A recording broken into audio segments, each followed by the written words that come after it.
नमस्कार दोस्तों, स्वागत है आपका मेरे चैनल धार्मिक कथाएं में। सर्वप्रथम आप सभी को नव वर्ष की हार्दिक शुभकामनाएं। आइए आज हम सोमवार व्रत कथा का श्रवण करेंगे। एक नगर में एक साहूकार रहता था। उसके घर में किसी प्रकार की कमी नहीं थी, परंतु वह पुत्र न होने के कारण बहुत दुखी रहता था। पुत्र की कामना के लिए वह प्रत्येक सोमवार शिव जी का व्रत करता और पूजन किया करता था तथा सायंकाल मंदिर में जाकर शिव जी के सामने दीपक जलाया करता था। उसके इस भक्ति भाव को देखकर एक समय माता पार्वती ने शिव जी से कहा, प्रभु, यह साहूकार आपका अनन्य भक्त है, बड़े श्रद्धा से आपका व्रत और पूजन करता है। आपको इसकी मनोकामना पूर्ण करनी चाहिए। यदि आप ऐसा नहीं करेंगे तो मनुष्य आपका पूजन तथा व्रत क्यों करेंगे। माता पार्वती का ऐसा आग्रह देख शिवजी कहने लगे, हे पार्वती, इसके भाग्य में पुत्र न होने पर भी मैं इसको पुत्र प्राप्ति का वर देता हूँ, परंतु वह 12 वर्ष तक ही जीवित रहेगा। माता पार्वती और भगवान शिव का यह वार्तालाप साहूकार सुन रहा था। इससे उसको न तो प्रसन्नता हुई और न ही दुख हुआ। वह पहले की तरह शिव जी का व्रत और पूजन करता रहा। कुछ समय बाद साहूकार के घर में अति सुंदर पुत्र पैदा हुआ।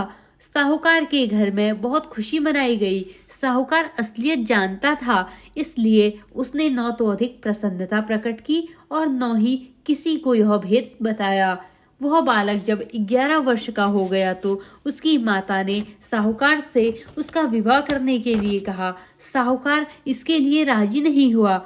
उसने बालक के मामा को बुलाकर उसे बहुत सारा धन देकर कहा, तुम इस बालक को पढ़ने के लिए काशी ले जाओ और रास्ते में यज्ञादि, ब्राह्मण भोज आदि शुभ कर्म करते हुए जाना। वह दोनों मामा भांजे यज्ञ करते, ब्राह्मणों को भोजन कराते तथा दक्षिणा देते काशी जी की ओर चल पड़े। रास्ते में एक शहर पड़ा। उस शहर में राजा की कन्या का विवाह था, परंतु जो राजकुमारी विवाह करने के लिए आया था वह एक आंख से काना था। उसके पिता को इस बात की बड़ी चिंता थी कि कहीं राजकुमार को देख राजकुमारी तथा उसके माता पिता विवाह में किसी प्रकार की अड़चन पैदा न कर दे। जब उसने सेठ के अति सुंदर लड़के को देखा तो मन में विचार किया, क्यों न द्वाराचार के समय इस लड़के से वर का काम चलाया जाए। ऐसा मन में विचार कर राजकुमार के पिता ने उस लड़के और उसके मामा से बात की। वे राजी हो गए। फिर उस साहूकार के लड़के को वर के कपड़े पहनाकर तथा घोड़ी पर बैठाकर कन्या के द्वार पर ले गए। सभी कार्य बिना किसी विघ्न के पूर्ण हो गया। राजकुमार के पिता ने सोचा कि यदि विवाह कार्य भी इसी लड़के से करा लिया जाए तो क्या बुराई है। ऐसा विचार कर लड़के और उसके मामा ने कहा, यदि आप फेरों और कन्यादान के काम को भी करा दे तो मैं आपको इसके बदले बहुत सारा धन दूंगा। दोनों ने इसे सहर्ष स्वीकार कर लिया। विवाह कार्य भी अच्छी तरह से संपन्न हो गया।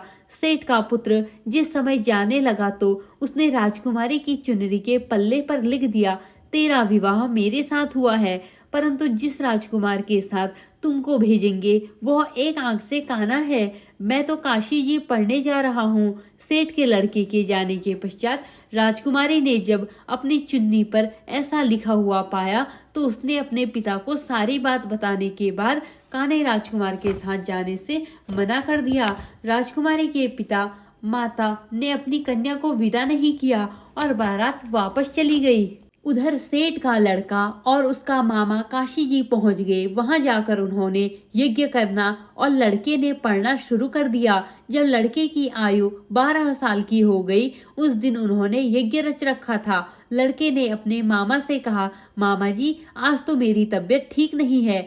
मामा ने कहा, अंदर जाकर सो जाओ। लड़के की तबीयत खराब हुई और वह अंदर जाकर लेट गया और उसके प्राण निकल गए। जब उसके मामा ने आकर देखा तो उसका भांजा मृत पड़ा है तो उसको बड़ा दुख हुआ। उसने सोचा कि अगर मैं अभी से रोना पीटना मचा दूंगा तो यज्ञ का कार्य अधूरा रह जाएगा। अतः उसने जल्दी से यज्ञ का कार्य समाप्त करवाकर ब्राह्मणों के जाने के बाद रोना पीटना शुरू कर दिया। संयोगवश उसी समय शिव पार्वती उधर से जा रहे थे और रोने और विलाप करने की आवाज सुनकर वे वहां पहुंच गए। उन्होंने पाया कि वह एक लड़का मृत पड़ा था।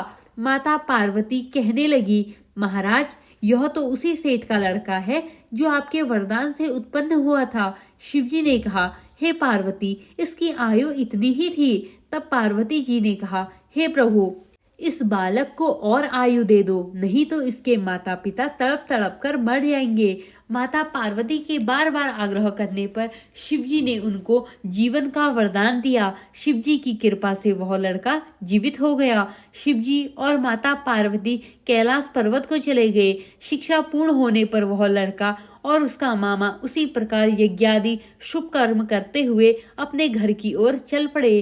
रास्ते में उसी शहर में आए जहाँ की राजकुमारी से लड़के का विवाह हुआ था। वहां आकर उन्होंने यज्ञ आरंभ कर दिया। उस लड़के के ससुर वहां के राजा ने उनको पहचान लिया और महल में ले जाकर उनकी आवभगत की तथा बहुत से दास दासियों सहित आदर पूर्वक अपनी राजकुमारी और जमाई को विदा किया। इधर साहूकार तथा उसकी पत्नी अपने पुत्र को सही सलामत लौट आया देखकर बहुत खुश हुए। जो कोई सोमवार के व्रत को धारण करता है अथवा इस कथा को पढ़ता या सुनता है, उसकी समस्त मनोकामनाएं पूर्ण होती है तथा इस लोक में नाना प्रकार के सुख भोग कर अंत में सदाशिव के लोक को प्राप्त होता है। धन्यवाद। सोमवार व्रत कथा आपको कैसी लगी कमेंट के माध्यम से जरूर बताएं। राधे राधे।